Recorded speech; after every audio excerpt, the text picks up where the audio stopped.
మొసాదును మించిన దళం ఒక్కసారి కన్నేశారా, కాపు కాసారా? ఎవరైనా ఎంతటి వాడైనా అంతే. ఎక్కడ దాక్కున్నా సరే ఖతం చేసేస్తుంది. ఇరాన్ సామ్రాజ్యాన్ని కకావికలం చేయడంలో కీలక పాత్ర పోషించింది యూనిట్ 8200.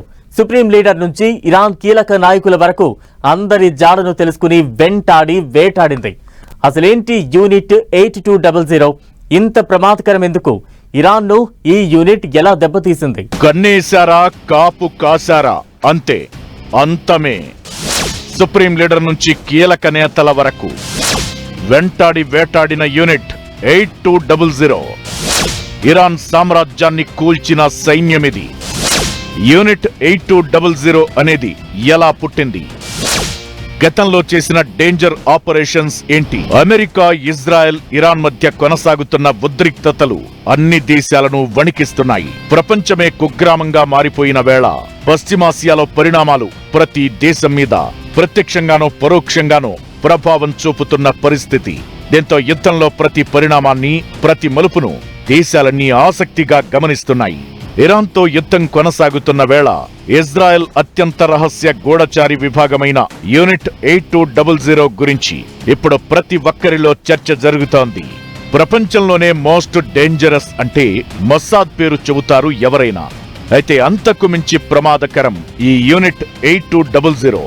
ఇరాన్ కీలక నాయకులను లక్ష్యంగా చేసుకునే హత్యలకు ఇజ్రాయెల్ ఈ యూనిట్ ను ఉపయోగిస్తుందనే ప్రచారం నడుస్తోంది.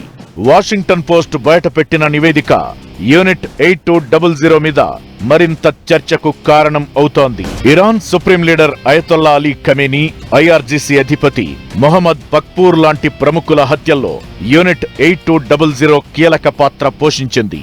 గతంలోనూ హెజ్బుల్లా అగ్రనాయకులను కూడా ఈ యూనిట్ హతమార్చినట్లు సమాచారం. ప్రపంచవ్యాప్తంగా పేరు పొందిన మొసాద్ కంటే యూనిట్ 8200 అత్యంత ప్రమాదకరమైందనే అభిప్రాయాలు వినిపిస్తున్నాయి. సైబర్ సెక్యూరిటీ నైపుణ్యం, కెమెరా హ్యాకింగ్లు, సోషల్ మీడియా ద్వారా ఇరాన్ అంతటా విధ్వంసం సృష్టించగలిగిందని అంచనా. ఈ యూనిట్ ఆపరేషన్లలో కనీసం 40 మంది ఇరాన్ కీలక నాయకులు హత్యకు గురైనట్లు సమాచారం. ఇది మొసాద్కు భిన్నంగా రక్షణ దళాలలో ప్రత్యేక గూఢచార విభాగంగా పనిచేస్తుంది. 1948లో ఇజ్రాయెల్లో ఈ విభాగాన్ని స్థాపించారు. ఇది ఆ దేశ సైన్యంలో అతిపెద్ద యూనిట్. అమెరికాలోని నేషనల్ సెక్యూరిటీ ఏజెన్సీ, బ్రిటన్లోని GCHQతో సమాన శక్తి సామర్థ్యాలు ఈ రహస్య యూనిట్ సొంతం. ఇజ్రాయెల్లోని మిలిటరీ ఇంటెలిజెన్స్ డైరెక్టరేట్లో 9900 యూనిట్, 504 యూనిట్ తో పాటు దీన్ని కూడా ఏర్పాటు చేశారు. యూనిట్ 8200 అనేది రహస్య కార్యకలాపాలను నిర్వహిస్తుంది. సిగ్నల్స్ ఇంటెలిజెన్స్, డేటా మైనింగ్, సాంకేతిక దాడులతో సహా అనేక రంగాలలో ఇది ప్రావీణ్యం సంపాదించింది. దానికి అవసరమైన పరికరాలను అభివృద్ధి చేయడం ప్రధాన విధులు. కెమెరాను హ్యాక్ చేసి ఇరాన్లోని అయతొల్లా అలీ ఖమేనీ ఉన్న ప్రదేశాన్ని ఈ యూనిట్ గుర్తించినట్లు సమాచారం. ఇది ఇజ్రాయెల్ సైనిక దళాలలోనే అతిపెద్ద విభాగంగా గుర్తింపు పొందింది. అమెరికాకు చెందిన నేషనల్ సెక్యూరిటీ ఏజెన్సీతో కలిసి చాలా సార్లు ఉగ్రవాదులపై ఆపరేషన్లను ఈ యూనిట్ ప్లాన్ చేసినట్లు గతంలో తేలింది.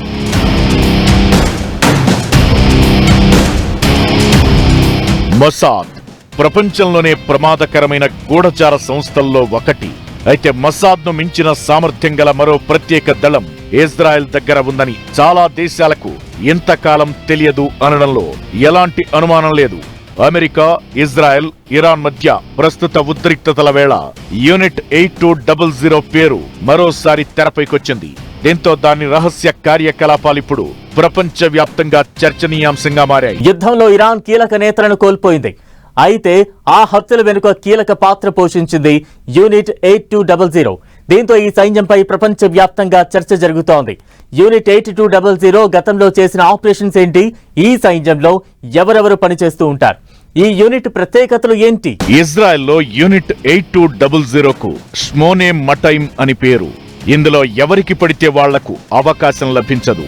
యువకుల్లో చాలా ప్రతిభావంతులు, సృజనాత్మకంగా ఆలోచించి సాంకేతిక పరిజ్ఞానం తెలిసిన వారికి మాత్రమే ఇక్కడ ఎంట్రీ ఉంటుంది.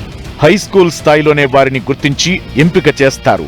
దీనిలోని 16 నుంచి 18 ఏళ్ల యువ సైనికులకు హ్యాకింగ్, ఎన్క్రిప్షన్, నిఘా లాంటి సంక్లిష్టమైన శిక్షణలు ఇచ్చి పనులు అప్పజెబుతారు.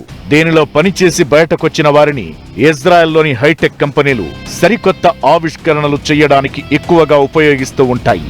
ఈ యూనిట్ నేరుగా ప్రధానికే రిపోర్ట్ చేస్తుంది. ఇజ్రాయెల్ సైన్యం వాస్తవిక యుద్ధంలో ఎదుర్కొనే అరుదైన పరిస్థితులను అంచనా వేసి వాటికి పరిష్కారాలను కనిపెట్టడం దీని టాస్కుల్లో ఒకటి. ఈ యూనిట్ కార్యకలాపాలు దేశం బయట కూడా జరుగుతాయి. ఇరాన్ అణు కేంద్రాన్ని చిందరవందర చేసి సెంట్రిఫ్యూజ్లను ధ్వంసం చేసిన స్టక్స్ నెట్ కూడా ఈ బృందం అభివృద్ధి చేసిందే. అసలు ఆర్మీలాగా కానీ కాదు, ఒక స్టార్టప్ కల్చర్ లాగా. ఇజ్రాయెల్ దేశంలో ఉన్న స్మార్టెస్ట్ కిడ్స్ ఎవరైతే ఉంటారో, కేవలం 17 ఏళ్ల వయస్సులో వాళ్ళని 80 to 100 యూనిట్ ఏదైతే ఉందో వాళ్ళని తీసుకుంటుంది.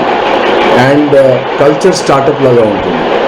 అంటే మీకు ఏం కావాలి, దేంతో ఆడుకుంటారు, ఎలా ఆడుకుంటారు అనేది ఈ యూనిట్ చేస్తుంది. 2005 నుంచి 2010 మధ్య ఇరాన్ అణు ఉత్పత్తి సౌకర్యాలను ధ్వంసం చేయడానికి ఇజ్రాయెల్ ఓ సీక్రెట్ ఆపరేషన్ను నిర్వహించింది. ఇరాన్ అణ్వాయుధాలను అభివృద్ధి చేస్తోందని ఇజ్రాయెల్ కు సమాచారం అందింది. దీంతో ఇరాన్ సెంట్రిఫ్యూజ్లను ధ్వంసం చేయాలని ఇజ్రాయెల్ నిర్ణయించుకుంది. ఈ బాధ్యతను యూనిట్ 8200కు అప్పగించింది ఇజ్రాయెల్. ఈ పనిని ఆ సైన్యం ఈజీగా పూర్తి చేసింది.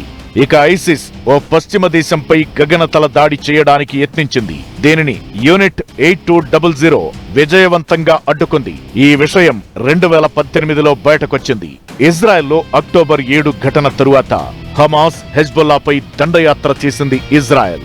ఆ సమయంలో లెబనాన్లో జరిగిన పేజర్లు, వాకీటాకీల పేలుళ్ల వెనుక మొస్సాద్తో పాటు యూనిట్ 8200 పనిచేసిందని సమాచారం. పేజర్లు, వాకీటాకీల్లో పేలుడు పదార్థాలు ఎలా అమర్చవచ్చు, వాటిని ఎలా పేల్చవచ్చన్న అంశంపై ప్లానింగ్, వాటిపై ప్రయోగ పరీక్షలు పూర్తిగా యూనిట్ 8200 కనుసన్నల్లోనే జరిగినట్లు టాక్. ఇజ్రాయెల్లోని అత్యంత యువ యూనిట్లలో ఇది ఒకటి. పెద్ద ఎత్తున ప్రాణ నష్టాన్ని నివారించడానికి ఈ యూనిట్ సిబ్బంది, అధికారులందరూ చిన్న చిన్న బృందాలుగా విడిపోయి నిర్దేశిత కార్యకలాపాలను అమలు చేస్తారు. ఇదిప్పుడు ఇరాన్ను చిన్నాభిన్నం చేసింది. దీంతో దీనిపై చర్చ మొదలయ్యింది.